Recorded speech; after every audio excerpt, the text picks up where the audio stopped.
The other morning, I was hanging out in my kitchen in my house here in Los Angeles, which is very close to where our guest lives. We're in the same. We're not going to say where, but we're in the same neighborhood in LA. So I'm in my kitchen and I have this old David Bowie poster from the early 1970s, before Ziggy Stardust. It wasn't even the Spiders of Mars yet. It's when Bowie still had his long hair and he dressed like kind of this bohemian, like way before the Alien stuff, way before the Ziggy stuff. And I I was reflecting on how many artists that I know and love who have chosen stage names or alternate personas and how interesting that is. And you, Kitten Kuroi, being an artist that I love and admire and have had the pleasure to work with and have been friends with for many years, I realized something that over all the years that I have known you, I don't think I've ever asked you the origin story of Kitten Kuroi, what that means to you, and also the psychological implications of choosing a stage Mm. name or an alternate persona as an artist.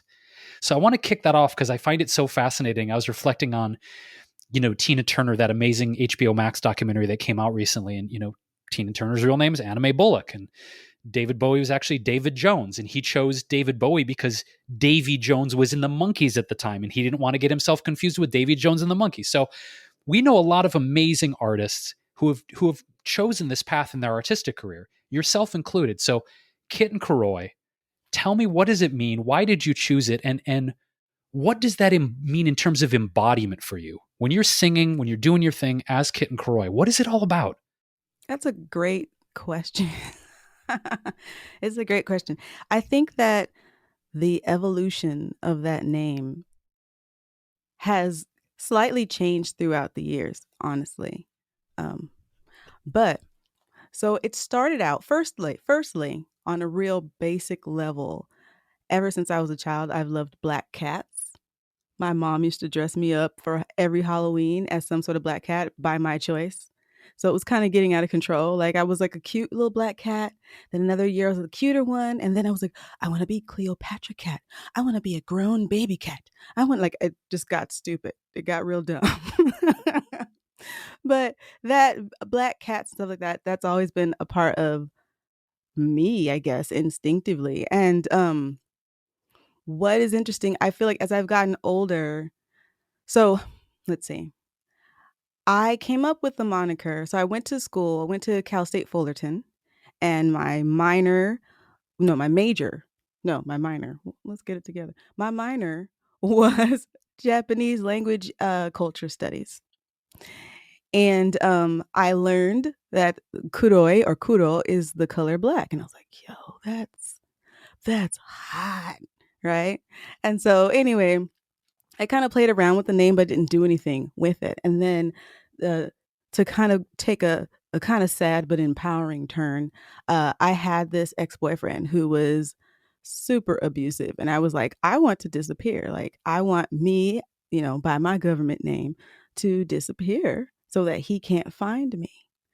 And so then and I don't think I've told anybody this. So exclusive. Pew, pew, pew. But I went and I just every single social media thing that I opened, I went under Kitten Kuroi. He would never be able to find me. And then I started making music and I was like, I mean, actually trying to like release stuff and everything. And that's after I'd already met Damon and we were working together and I started going by the name Kitten Kuroi kind of secretly, but through my music. I think first the first person I told was Natasha Bedingfield. We were on an airplane and I told her I'm gonna go by the stage name Kitten Kuroi. And then she was like, "Oh my gosh, I have chills. That sounds amazing. That's so great." And then I told some people on the Engelbert Humperdinck gig. And then this one man that was in the band at the time, I was at the airport. Everything has to do with the airport. I don't know. I was at the airport and I was trying to figure out where the rest of the band was. And the man didn't call me by my government name. He yelled out, "Kitten." And that was the first time I heard someone else say my name. Um, And so it's kind of like I had this Selena Kyle kind of moment. If you guys are familiar with Batman, Batman, the second Batman is my favorite Batman. But you know how Selena Kyle was treated bad. She was abused, all this kind of stuff. She loved cats. That just was a side note. And then she ended up falling to what we thought was her death. But she had a whole phoenix thing. And when she came back, she was stronger than ever. And she was a black cat. Right. So I was getting that as a sign, you know, Janet Jackson, black cat, all of that. Um, and so, yeah, and it kind of went from there. And now most people only know me as Kitten Kuroi. Like I've done gigs, you know, with Damon and, you know, and my mom might be there and they're like, where's Aisha? That's my government name. Where's Aisha? Where's Aisha? Well, Aisha's on her way. And people would be like, who's Aisha? Why do we care? When is Kitten coming? You know, so anyway, that is the whole roundabout long story, how I got that name and how that name stuck. It just was destined to be my name. And interestingly enough, if you Google that name, I'm literally the only person. You're not going to find a cartoon character or anybody else. It's just me. So it's meant for me. So pretty much anywhere that you see on the internet, Kitten Kuroi, even if it's a half started profile, I started that thing. So yeah. Um, Now your other part of the question about, you know, on stage, how does that translate? Um, I don't know. I think just think about Selena Kyle. Think about Catwoman. Think about, you know, when you have a different moniker that's not the name that you were given, you're able to step outside of yourself. And for some people, they might transform to somebody completely different. But I like to think for me, this is me intensifying that part of myself, that fraction of myself. Like the star seed that I am super intensified. So if I'm a school teacher, I'm going to be, you know, Aisha. I'm going to be Miss Humphrey. But if I'm on stage, if I'm doing my thing, I'm going to be Kitten Kuroi because that's essentially who I am. It's my chosen name, you know. So, yeah. I love this because it reminds me of another origin story that I thought Jason was going to bring up that involves you as well, is the origin of his cat, Figaro. I thought that was what you were going to start with, Jason. So I feel like you need to fill in that story for the listener that hasn't heard it yet. Okay, so apparently we're going to be just rolling with a cat theme, some feline energy going Yeah. fierce, which, you know, if y'all know me, I got a whole bunch of felines up in this house. And what Whitney is referring to is the fact that back in 2015, on my birthday, you and Damon had let me know about a unit on your block. It was actually behind, it was in front of your house. You're like, it's up for rent. You want to be our neighbor? I was like, that sounds pretty dope.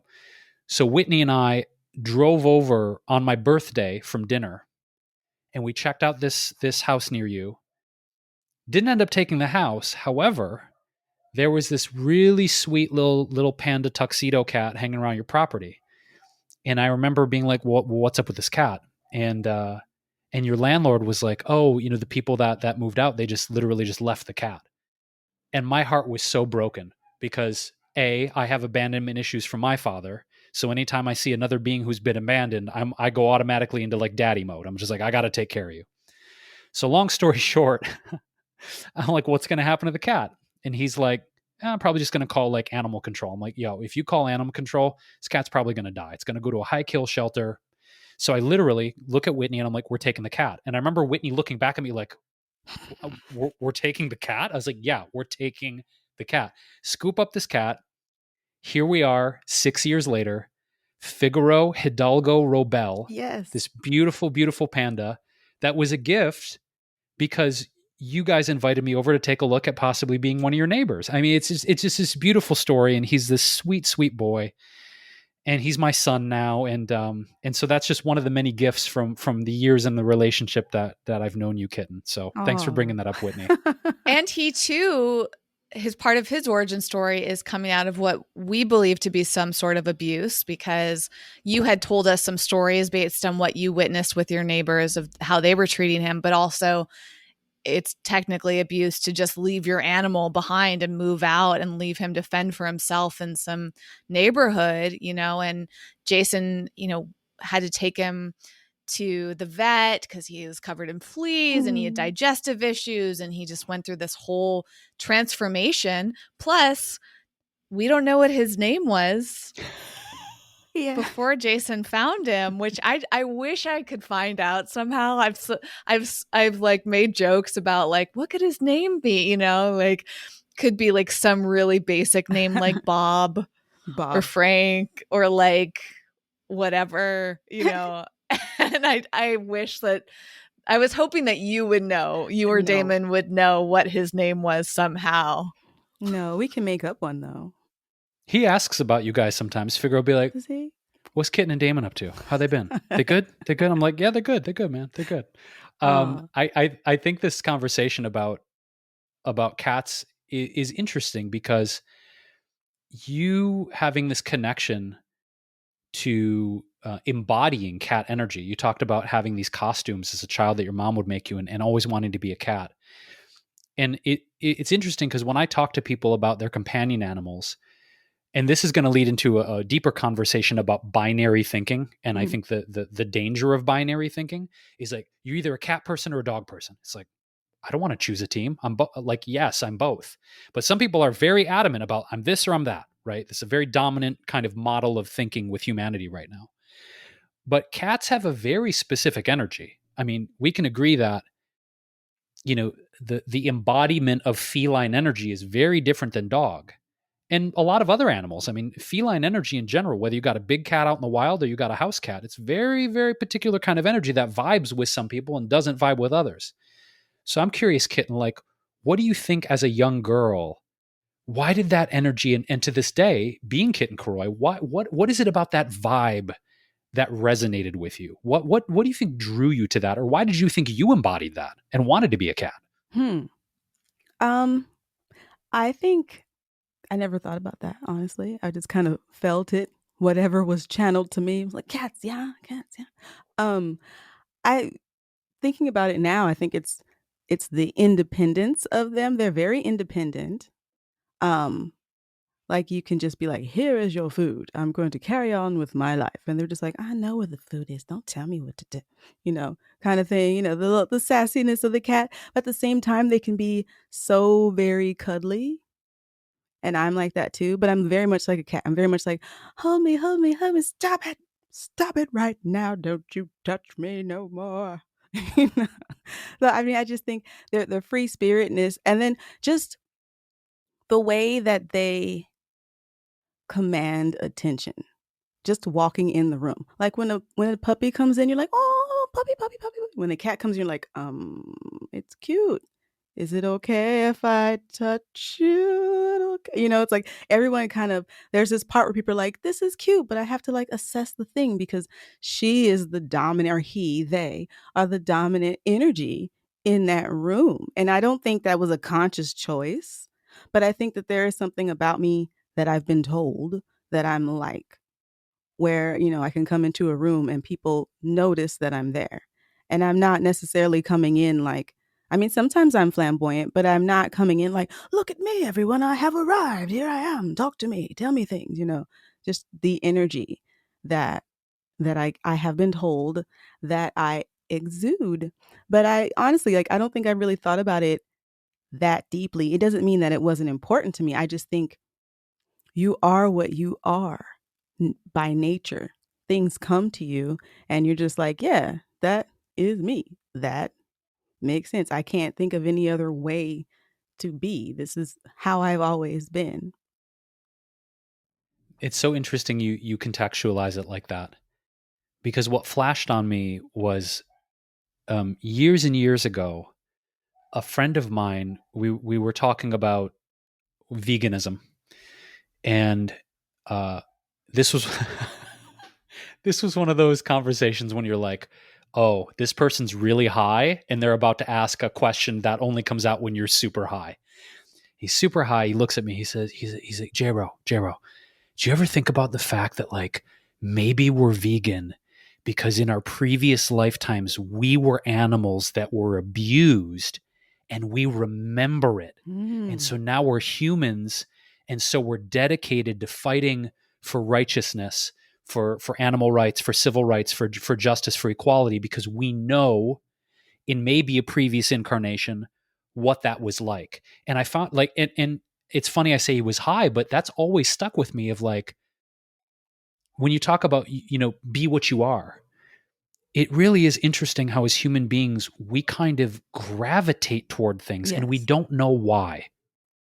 We're just drawn to certain things. Like you mentioned your Japanese studies. For whatever reason, and Whitney knows this, my whole life, I have been just magnetized to Japanese food, Japanese art, Japanese culture. Most of the cars I've had have been, there's something about the ethos and the craftsmanship and the culture. I don't know why. And again, I've thought maybe I was Japanese in a previous life. Maybe there's some soul connection that I am not aware of in this, incarnation. But it's super interesting because to me, this process of discovering who we are doesn't end. There's not an end point of like, well, I figured out all the layers to who I am as a being. I'm done now. See ya. But even more so with all of us as being entrepreneurs and artists, we all have a background in food, music, with Whitney being a filmmaker and all the things she's done. It's interesting how choosing to do something artistic, particularly in life, for me kind of feels like a constant process of figuring out who we are, right? Because maybe in the beginning, and I'm curious, Whitney, too, how you feel about this. Like when we're beginning and we're young artists, I feel like it's easy to want to emulate what we've seen come before. It's very easy to, people have say, oh, well, your film looks like so-and-so, or your voice or your performance sounds like blah, blah, blah. And maybe that's what we do as young artists because we haven't figured out who we are yet. And so I guess my question is how do we navigate? Because I get caught up on this sometimes of am I trying to sound too much or be too much like my heroes, my avatars, the people that have moved me profoundly? And what's the line between figuring out who we are and also honoring the influences and not denying them? I don't know. Does that question make sense? Are you asking that of me or of Both of Whitney? you. But you're both artists and both have obviously different backgrounds in the artistic fields you've chosen. But it seems like a fine line, doesn't it? Where we're influenced, we're moved deeply by the art that's come before us, but we also as humans, I think, have a deep desire to figure out what our unique voice is. And sometimes that can get a little messy. Whitney, you want to take it? Well, I'm actually curious. I'll add on to that and share a little bit of my feelings first, which I think part of what makes it hard to be clear about my identity is that we live in a time where we're exposed to so many people and it's really easy to get into the comparison trap. And I even felt this way though growing up. And one thing that and growing up, by the way, I didn't have social media. I don't think any of us did. We didn't have access to tech in the way that we do now. And we didn't have social media, at least in the form that it's in now. And it wasn't very common. But what we did have was whatever social environments we were in. For me, I grew up in a small town and I had very supportive parents, but also, as I've identified more as an adult, a mother that had very strong opinions about me and what I should be, who I should be, how I should be acting, all of these. It was a lot of shoulds. And that's a topic we've covered on the show. In fact, we had someone on specifically to talk about the word should. And I'm not a huge fan of it because I feel like it starts to put you into a box. But as a little kid, when your parents, your teachers, your classmates are telling you what you should and shouldn't do, you tend to listen as part of your survival and your coping mechanisms. And I think if we're not aware or we don't have a different mindset, we can easily continue doing that as an adult. And that's what I've carried through up until my most recent life. And now I have to uncover my identity and get back to the core of who I am. And some of it has been there a little bit more subtly than others. To Jason's point, I've been really into animals most of my life. I've been really into creativity and technology, and a lot of the things I'm doing did stem from how I was as a child. But I've also felt clouded because I was a people pleaser as well, trying to do what I feel like I should be doing. And I'm curious for you, Kitten, A, did you grow up in that way or a completely different way? And B, I'm especially curious about how it is for you right now to be an artist in the context of social media, but also the context of fame. Because you mentioned like some of these artists that you've worked with who you would know by name, right? Like I'm sure there's a number of them, even if you don't share who they are, like you've probably been around musicians that the average person would recognize. And I'm sure you've been around with other artists who the average person wouldn't know their name, or the mainstream wouldn't know their name. And yet they're equally, if not more talented per se, right? But because of the way fame works in music, those people might not be as successful in other people's minds. And so I'm just fascinated by what it's like to be a musician right now in 2021, but also like this whole musician experience of like fame versus talent, or how fame works with talent. Okay, well, loaded questions, like question on inquiry. Like I'm ready to answer. I'm just trying to itemize them in my brain. Like, all right, which one do I want to tackle first? As far as the shoulda, woulda, whatever's, growing up. So I recently had an Instagram live chat with my mom, and we kind of talked about that. And I was saying, like, I grew up in a household where there was a lot of music. Music was played. My mama played piano. My mama sang. She never played piano or sang for other people, though. Like, she wasn't like, this is what I do or this is my side gig. It was kind of like, you sing at church, you sing with your family, you sing for your family. And that's the extent of that. She also was a school teacher, so she sang for her students. She had an auto harp. She taught herself how to play and would just, play the songs and stuff. And she would be singing them in Spanish because she primarily spoke Spanish and taught in Spanish. So she would do all that. My grandma and all her sisters sang. But again, I didn't really know personally about family members that were performers. I have one uncle who was he was a singer. He was a blues singer in Germany. He went over there to be behind the Berlin Wall, and he just basically never came back. He was a blues singer, then he was a gospel singer, then he amassed a gospel choir out there, and it was just like there was probably like one or two black people in the whole thing, and all the rest were white Germans, and they were learning, are you ready? Negro spirituals and traditional black gospel songs with very thick German accents. It was super cute. And they're like, there's this one song that they had, and it was like, I know the Lord is watching me. I know that it's like so cute. It's like they're singing these songs that we would sing in my church with my grandparents, and they've got these really thick German accents.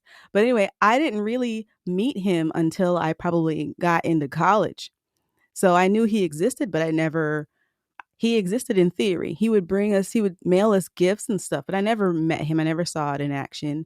I didn't realize there was a whole other branch of my family, and they all went into entertainment and music. And I didn't find that out until 2008 when I went on a tour and started going to different cities and just meeting all these extended family members that I had never met before, or maybe I've heard about them. And then I was like, oh, shoot, I make sense then. I had no idea.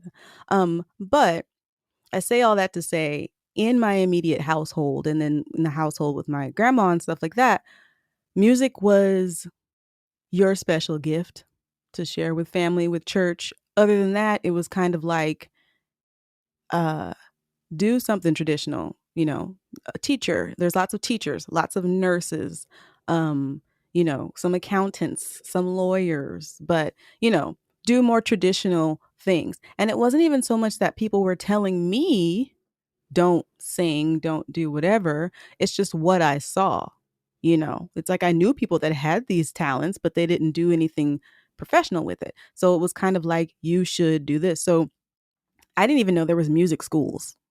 Had no idea. So I went when I went to Cal State Fullerton and I studied communications with an emphasis of in public relations. Part of the reason why I said yes to that was because my cousin said, you don't really have to take math. And I was like, all righty then. You know, it was like, I'm just going to take language arts kind of things and, you know, stuff that's not so super duper technical, but all in between that, all up and around that, I was singing happy birthday for people. And, somebody's like, hey, can you sing with this? I'm like, okay, I'll sing. But I still didn't even think it was something that you could do for an actual career because I had never seen it. I thought you had to be a part of music royalty and that's how you got in or something like that. Um, so I did have a little bit of, well, a lot of bit of an identity crisis because it's like, this is not what I want to do. If I could do anything all day, it would be like sing and eat food and cook the food and make songs. And, that was the deal. But I didn't think that was something that you could do. And so I'm going to school and, I'm belabored with all of these different classes. I did love Japanese because I love languages. That was like the most fun to me. Um, but yeah, I was kind of, there was this identity crisis. It's like, who am I? What am I doing? And before I graduated, I started my own entertainment based organization on campus and brought talent up there. And we had discussions and dialogues. And I would always find some kind of way to bring music to me, which is essentially and ultimately how I ended up finding my way into it. Um, so I guess it's always been with me.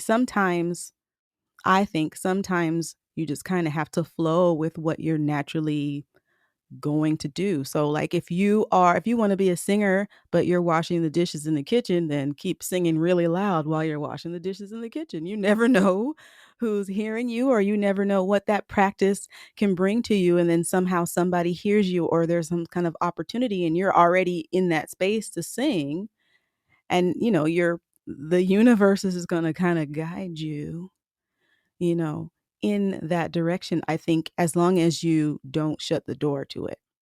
Because I could have very easily been, because I think when I got the call to work with Natasha Bedingfield, I was going back to school. I already had a degree from Cal State Fullerton. I went back to school, went to Santa Monica College so I could study graphic design just to get an entry level job. And I hadn't even finished my first semester or quarter. I got that call and I was like, deuces. Bye everybody. I was out. Um so yeah, so there's that part of the question. I'm trying to think of what else is comparison. Is it more about comparison? It's interesting that you bring that up because I shared on my story today a little meme that says comparison is the thief of joy. And I was thinking about that this morning because it is easy to try to pit yourself up against another person. They could they could be doing barely better than you. They could be doing markedly better than you. They could, I don't know, whatever. But I think having access to everybody's personal business on social media or the appearance of having access to people's personal business makes you feel like, wow, I am not doing enough. I need to do more. Or, if I keep looking at this person's feed, then I might get too influenced by them. And then people are going to say that I'm trying to be like this person or sound like this person. And so, what I do think the benefit of our general generation having grown up without the social media is that though we can be very addicted to it, we also have experienced a world in which we could turn it off and the world isn't over. We're like, well, we just aren't on it. We might call up a friend or go outside or do something to kind of reset, which a lot of the younger generation don't really tap into as much because they're just not used to it. I mean, they were in the crib on on the phone, you know. But yeah, I sometimes get caught up in that. And I just kind of have to turn off I kind of have to turn off, and I also have to turn off and turn in, right? Turn into myself. I start to look at, well, what have I done in the past that was kind of cool? What have I done? It could be something as simple as, you know what, I was scared to talk to that person, but I did it. And then look what happened, or oh man, that one time I said yes to, like, for example, there's this gig that I had. It was a promotional marketing gig, but it was music based, and it was for that show, Tosh Point oh. You guys know that show with Daniel Tosh? Tosh Point oh. So we were supposed to look like and behave like a cult, the cult of Daniel Tosh. Like, we only worship him. And we had these long neon, like, orange shirts, and we were supposed to look totally messed up, like ashy and chapped and hair all kinds of crazy. And then we had to learn this song, which was like the song we sang over and over and over again. And they needed someone for one of the choirs, they needed someone to play guitar. Well, I'm not a guitarist, really. Damon is a guitarist. I know guitarists. I am not. Um, and so, but I said yes. I was like, because it paid more. I was like, all right, then let's do this. So Damon set up a guitar so that it could be those block chords. Is that what it's called? I can't think of what it's called, but it's like, instead of all the pretty strumming, you're just kind of like holding that chord and strumming. So he taught me. I needed to know the song in a few days, and I just sat there, memorized the lyrics and everything so I could sing it properly, and then practice that stuff on the guitar in different ways, and showed up and smashed it. And people were like, wow, you play guitar. That's so cool. And it's like, I don't know what the heck I'm doing. But that, to me, that memory is cool because I just said yes to a thing. So sometimes if I'm feeling like, man, I'm not cool, or I'm not, I need to be original, or I haven't done anything in my life. I kind of have to, I get inspiration from the special, strange, weird stuff that I have done in the past. That's not to say that I don't get sad sometimes or depressed, or sometimes I can't get out of the funk, but sometimes I think about the funk, if that makes any sense.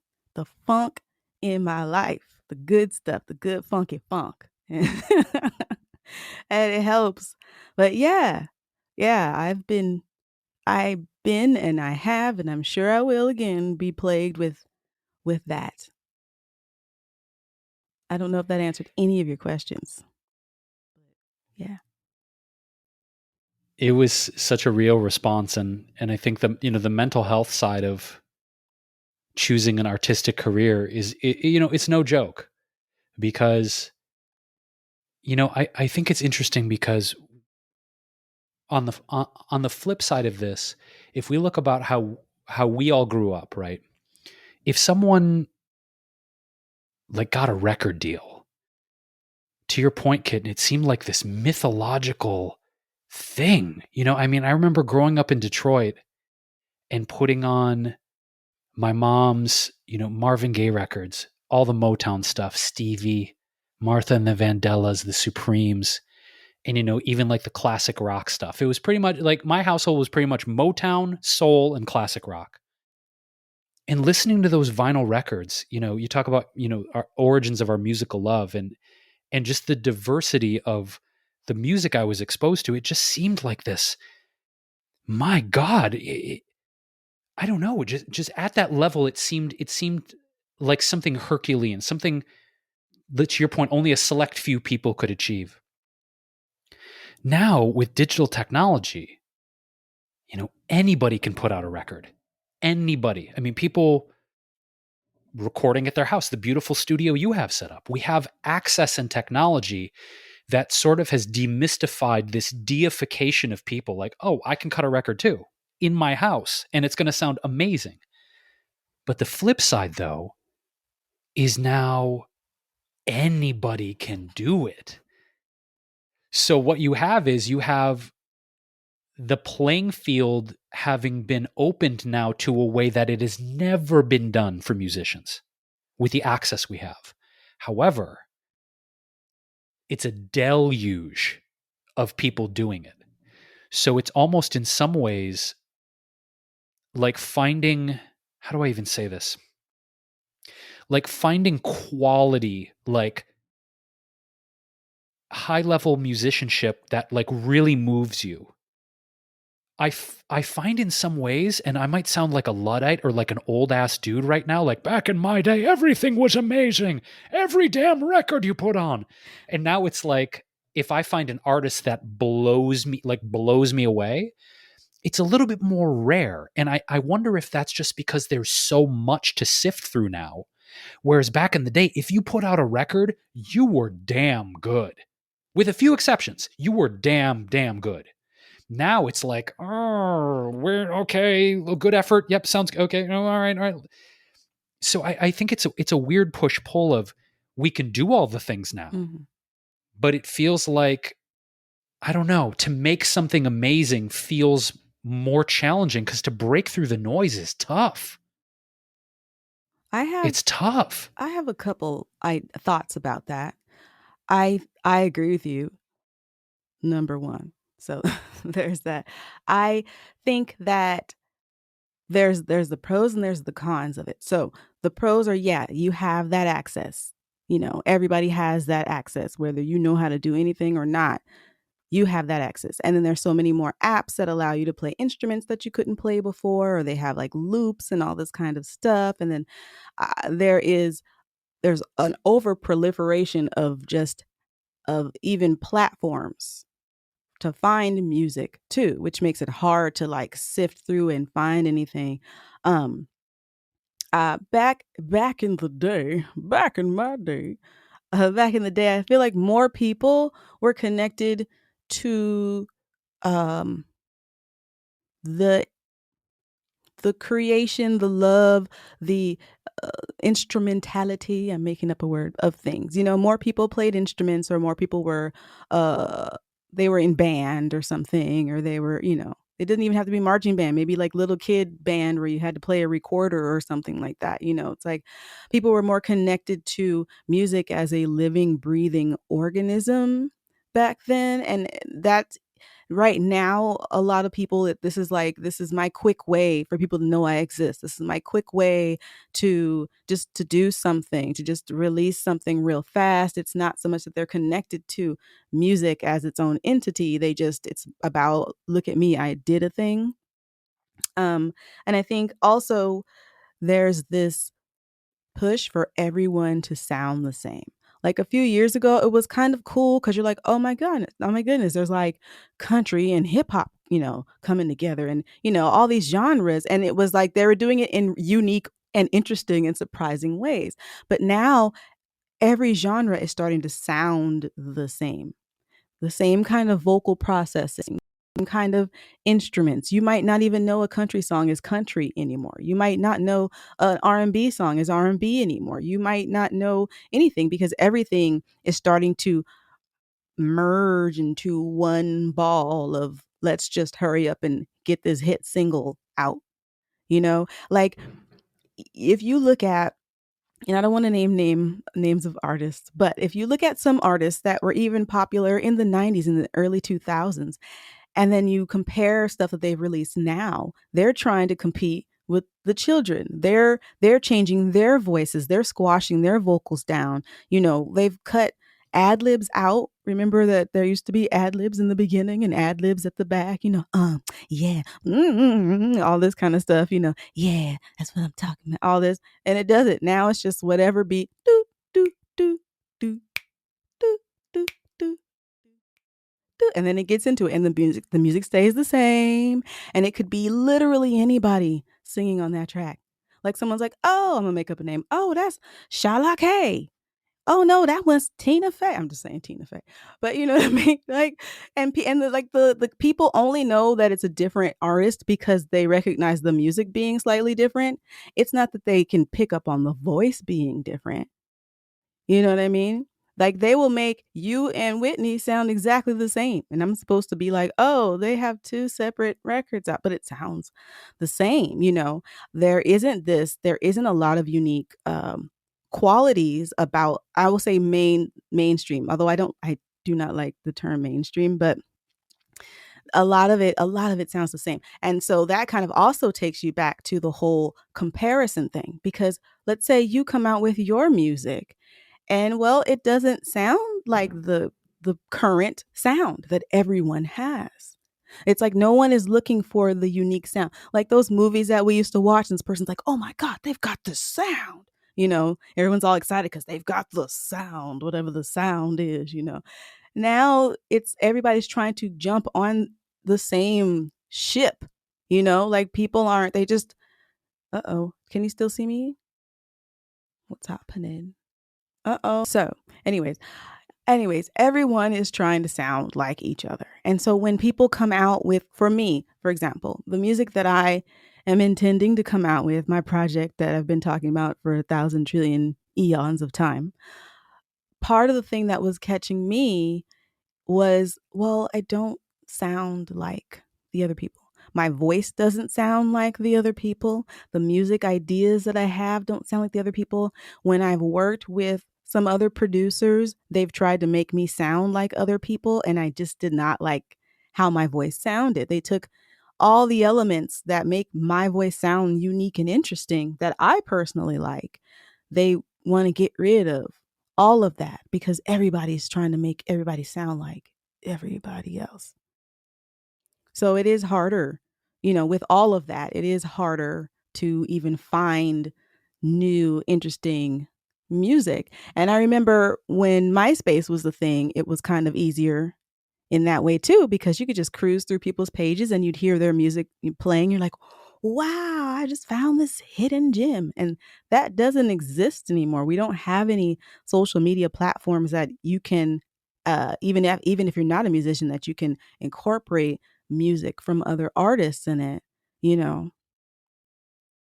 So that's my That reminds me long-winded. of that reminds me of something that I have been reflecting on this afternoon. I spend time on TikTok, and I think it was MTV. I think it was their account that posted this. Do you remember this artist, this pop artist in probably the early 2000s, late 90s, named Fifi Dobson? Yeah. Oh my God. I think it was on an MTV interview, was talking about how they used to refer to her, like they, meaning somebody, maybe the industry, used to refer to her as, I forget what name it was. They basically like called her a name in reference to her being the Black Britney Spears, because they wanted to group her sound into the Britney Spears sound. And I thought, that's interesting. I went back today and listened to her music, and I was like, she doesn't sound anything like Britney Spears, in my opinion. First of all, but it just got me thinking about, it almost felt like, maybe not this isn't the best term, but like a reverse cultural appropriation. Like, so often in the music industry, we have white people trying to sound like Black people or people of another color, ethnicity. And it's like they wanted to take this talented Black singer and make her sound like Britney Spears because that's what was selling.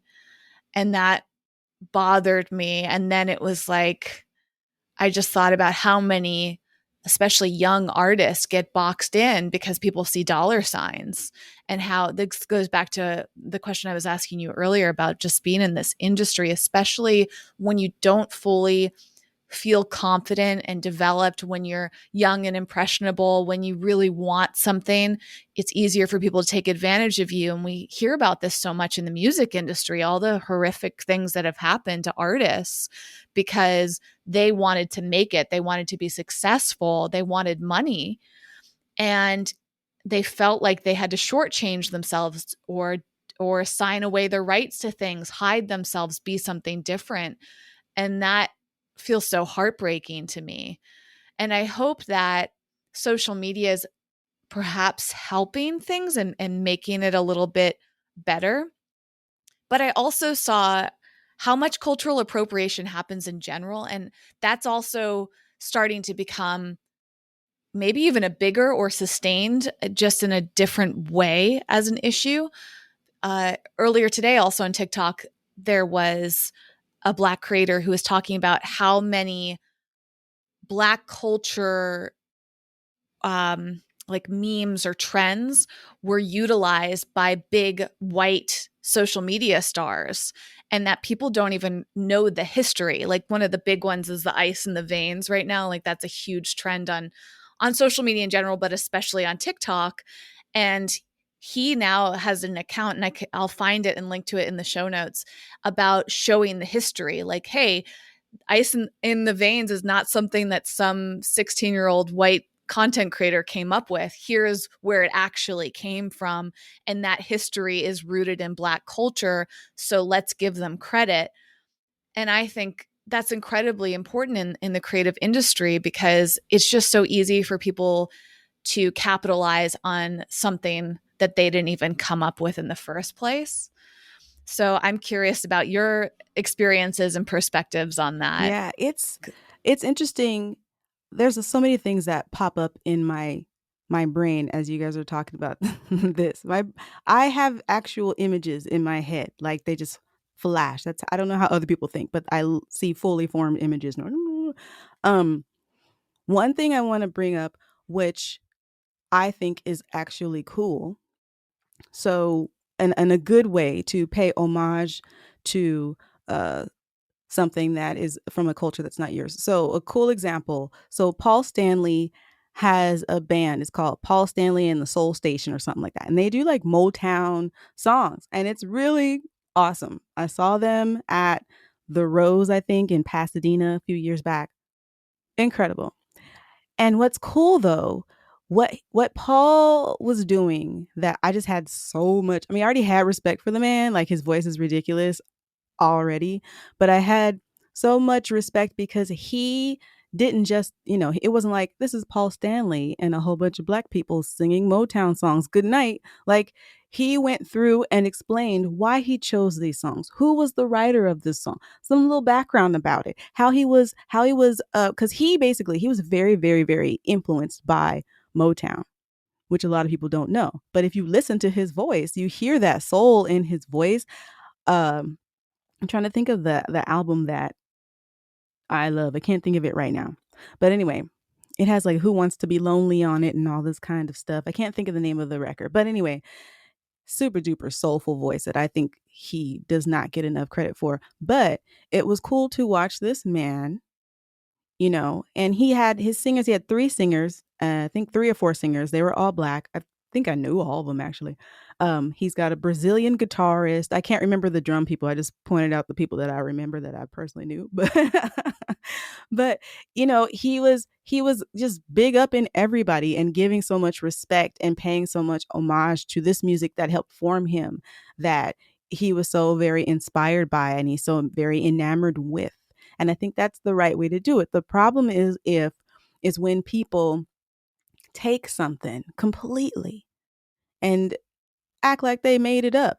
And then if you are a person that represents the group that it came from, and you're like, oh, hi, excuse me, just want to let you know that's from us. Then they shun the person, or they try to just make a fool or a mockery or whatever. And that's where the problem lies. I know there's people that are like, well, what's the difference between appropriation and appreciation? Well, appreciation includes respect. If you are giving respect where respect is due, you know, that's appreciation. If you're walking around wearing full head to toe, Cherokee Native American tribe headdress outfit, and you're trying to be sexy for the concert, that's not appreciation.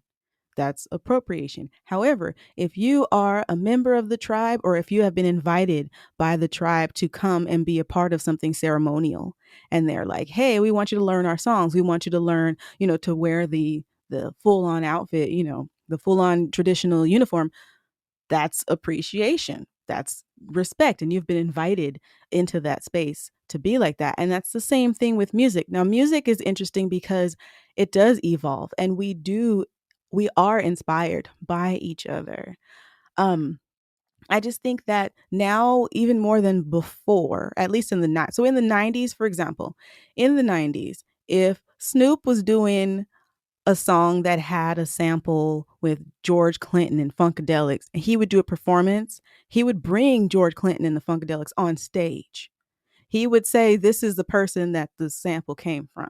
We were at that point in the 90s and in the early 2000s where people started doing that. It's kind of like, this is the person that found me, I'm going to bring them on, or this is where I got this from.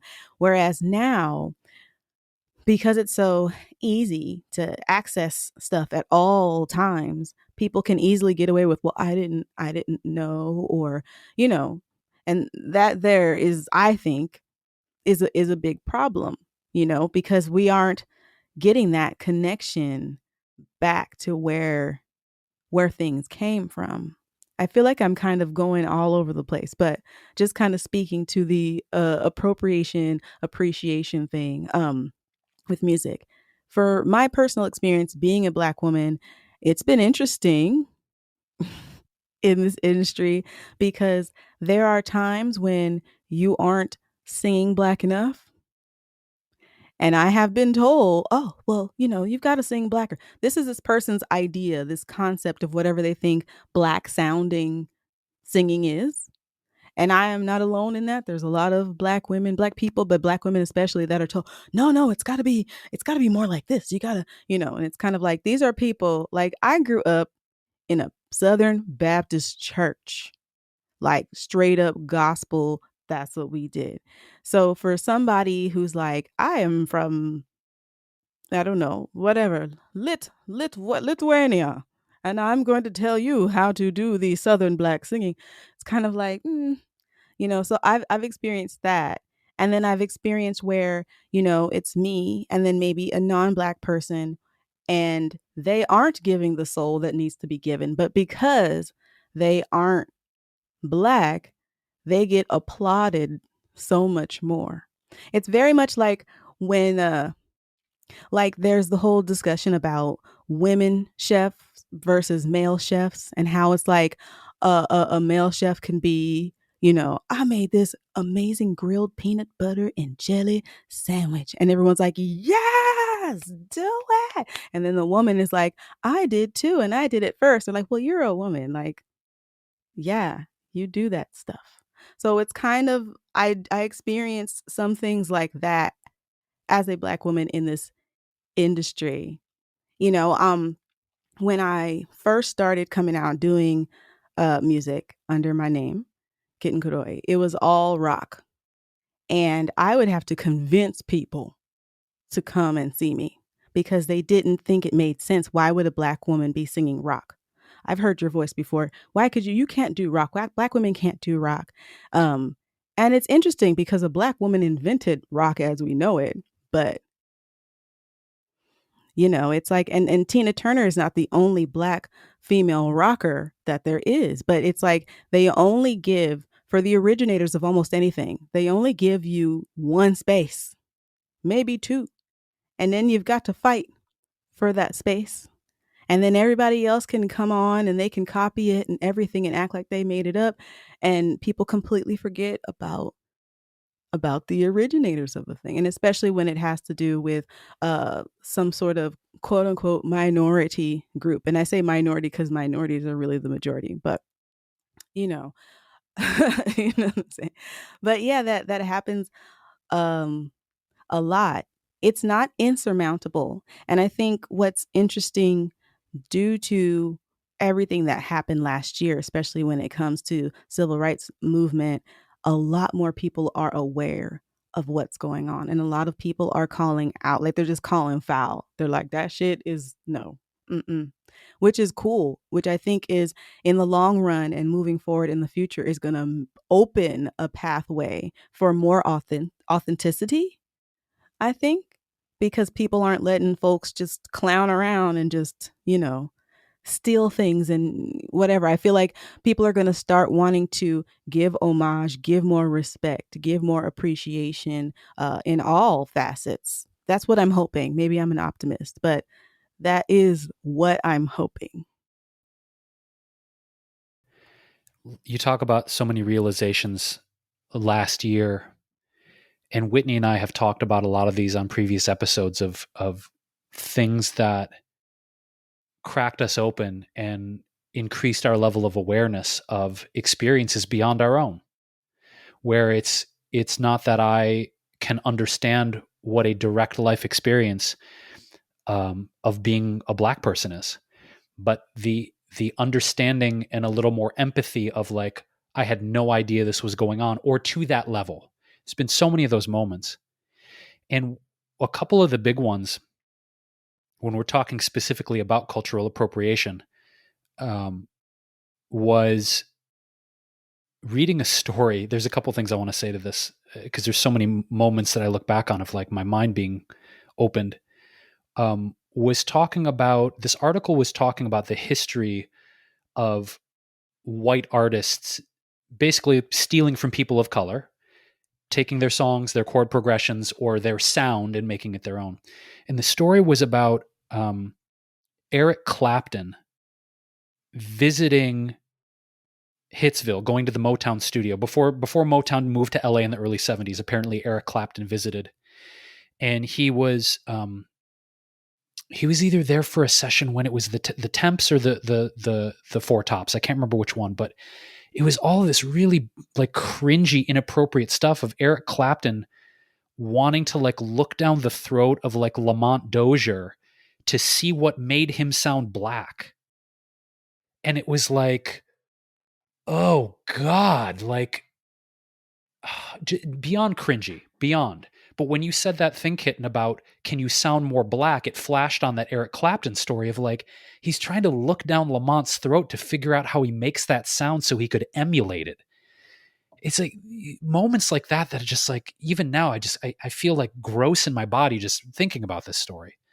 But on the higher level, I remember there was also a movement, and I haven't checked on it, but there was talk of, I think it was beyond just a petition, but leveraging a legal movement against the record companies to renegotiate the contracts of Black artists, because they were saying that by and large, the contracts for many, many, many people of color who were signed to these big record labels, the record deals were horrible. That they're literally making tens or hundreds of millions of dollars off these artists. Like Mace got brought up in one instance, and people were like, Universal Music and Bad Boy, like, pay this man what he's earned, like, just as one example. Mm-hmm. But how rampant that is, and how many Black artists over the years got big record deals, right? You think in your mind, I got this big record deal, but then years go by and you're like, oh, these people are not getting their due at all. Like, it's horrifying how much they've been taken advantage of. And yet you look at how many artists over the years, I mean, Elvis, Led Zeppelin, I mean, Moby. I mean, we can talk about how Moby took a lot of those field recordings from Alan Lomax. And when the families of those Black artists came to ask for their money, Moby was like, no, I'm not going to give you any money. Like, all due respect to Moby, that was, I have great umbrage with his ethical choice there, or lack thereof. But it's such a rampant thing. And I think beyond the respect you talk about, Kitten, what do you think we can do in terms of moving this needle to compensating artists of color to get paid what the hell they are worth? Like, what can we do about moving that beyond just the honor and the respect and homage? How do we make sure that people are getting paid what they've created for? You know what I mean? I think step one is see Black people as human beings. See Black people as sovereign human beings, not as the cute little background singers, not as like cute little puppies and that kind of thing. Like, see us as actual human beings, equal to everybody else. Because that's the problem to begin with, It's kind of like if you have a little child that's running a candy shop and then you have an adult running a candy shop, you're probably not going to, even if the kid is somehow doing as well as the adult, the kid's probably not going to get paid as much as the adult because they're a kid and they're just cute and just, oh, look at you trying to do something. You know what I mean? Versus you see the adult as like, I'm an adult, you're an adult, you deserve a salary. So it's kind of like, and I don't know why I have this voice that sounds like this.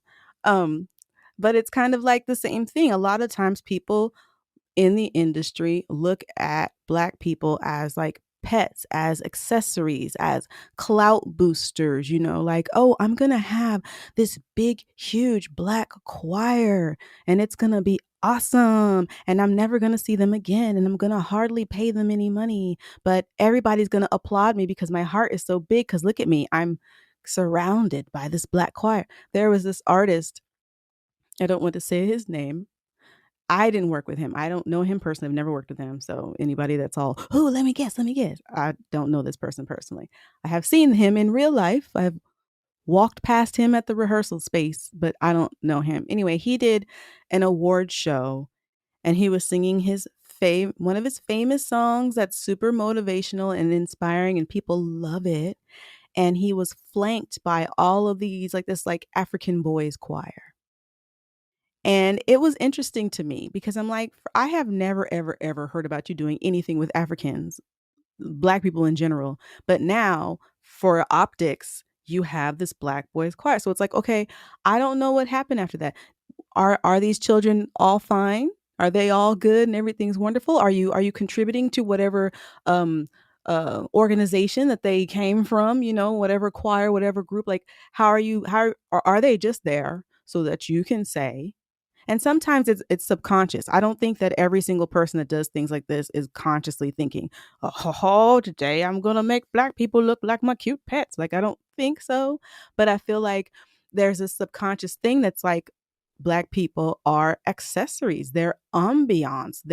They make me look cool. They come in here and they bring the soul. They bring the funk. I'll bring that funk back. But it's like, see us as equals, very talented in our own individual rights, just as you, I mean, it's like I said, that example of it could be me singing and I'm singing my heart out and I'm giving you all the soul, I'm giving you all the whatever that's coming from a real place. And then you've got another girl who did not have a similar life experience and she may be singing the same song and she's struggling and she's not giving it to you. But because she's trying, she gets, and she's not Black, she gets all of the accolades. She's the one that gets the gig or she's the one that gets all the money. But it's because I'm not seen as equal to that person. I'm not, you know what I mean? I'm not getting credit for the effort that I've put in. I'm not getting credit because I'm trying. It's kind of like, well, you're Black and that's just kind of what you guys do. So, that kind of thing. So I feel like the first step um to helping with that situation, to solving that crisis of Black artists not getting their due, is to see Black artists, Black people as human beings that deserve money just like everybody else. Just like women needing to get paid equally to men. If you're doing the same job, pay me the same. I'm not going to, and half the time the people that are getting paid less are working 10 times more, and it's not even necessarily a conscious thing. But yeah, I feel like if we start to see human beings as we are equals, there's no such thing as color blindness. That color blindness mess is absolute trash, is garbage. Stop with that. I hate it. I don't see color. You literally do. You chose your outfit today. You chose the color of your car, your nails, your hair. You're over there thinking that man looks hot with his olive skin or with her milky white complexion. You see it. You see me. You see us. There's no such thing. The problem isn't that I'm Black and that you're white or Latino or Asian or whatever. That's not the problem at all. The problem is that you don't see us as individuals. So you can appreciate, going back to appreciate, you can appreciate my dark skin. You can appreciate my curly hair. You can appreciate my thick lips and wherever else I come from. You can appreciate that and see that as different from you, but different in a beautiful way. We look different, right? If you stand me next to another Black person, I'm not going to look exactly the same. I don't have a twin unless you put a wig on my brother. You know what I mean? But you can see us. You see there's differences, and it's okay and it's beautiful to accept these differences. And when people start to say like, I have a friend and they're Black, what's the message that you're sending? You know what I mean? When you're whispering that the person being Black is not the problem, it's what you associate with Blackness. And that's why you feel like you have to whisper it, or it's how you think other people will perceive you or how you think other people will perceive them because they're Black. That is the problem.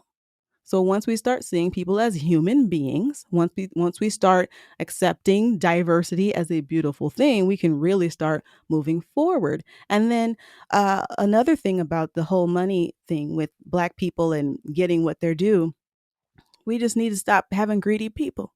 They need to be called out. All these greedy people. I mean, and it does happen in the Black community too. And I think that also comes from conditioning, as far as African Americans, not all of us, but many of us are descendants of slaves. And that slavery mentality is very crabs in a barrel for survival. And part of that is a carryover. So, there's a lot of awakening on so many different levels that needs to be happening. But I think if we can start seeing the beauty in diversity, and looking at people for their individual merits and their talents. There's so many people, there are not so many, but there are some people that really don't like the whole concept of affirmative action. They're like, we don't need it, blah, blah, blah. I think it's great personally, not just because I'm a Black woman, but I think it's great because we don't yet live in that world where we can look around and say, hey, Jenny, she's Asian. Okay. Jenny's talented. Jenny's beautiful. It's not like Jenny is talented, but she's Asian, or Jenny is talented and she's Asian. Jenny is talented in the story. So once we're able to just be in that place, we won't need affirmative action. Who wants that? You know what I mean? Nobody really, at the end of the day, nobody actually wants to, we want to get in on our merit. But because the gatekeepers of things are selfish and greedy and ignorant and hateful, we need protections in place. So, yeah. I think this is all so incredibly important because a couple of things come up as you're saying this. It feels like, especially after what happened just about a year ago, we're recording this in May 2021, and it was, I think, in May 2020 with George Floyd and everything that started to build in the Black Lives Matter movement, and how it was like insanely eye-opening for me because suddenly I felt like I could no longer be subtly anti-racist. I had to really examine my life and also hold myself accountable and be really honest and examine my entire history, my family's history, my, everyone around me, how I was growing up. And it's just been an ongoing practice. And I felt like a lot of people, and this is kind of part of the overall theme that we've touched a lot upon, is like taking shortcuts to success, taking shortcuts to money, to fame, and taking shortcuts to changing the world. We want to like quickly fix everything. And I think that's probably why this performative action happens of like, oh, I'm a white person, but look, I'm surrounded by Black people. I'm not racist. But from my examination, there are lots of racist elements in my life and experience, and I can't disregard those. I can't like hide them away and pretend them not there because that's part of who shaped who I am now. So similar to what I was saying towards the beginning of the episode, I have to go back and almost like retrace my steps, and I have to examine how I was raised and all the subtleties of racism that were in the way my parents raised me as white people, the way my primarily white town was growing up, and the white college I went, like there was just so many experience of whiteness around me that I didn't even know most of my privilege. And one thing actually that I've been examining in the past few days, again, that came from TikTok, where I find a lot of inspiration, is this idea of how threatening white women are. And I was like really taken aback, as a white woman, I've just been reflecting on that. Like, wow, am I a threat? Kind of like what you're describing, Kitten, of like, as a musician, when you're performing with other white women, like maybe you don't even consciously know it sometimes, but maybe you feel like it's a threat because it's not equal. So even though that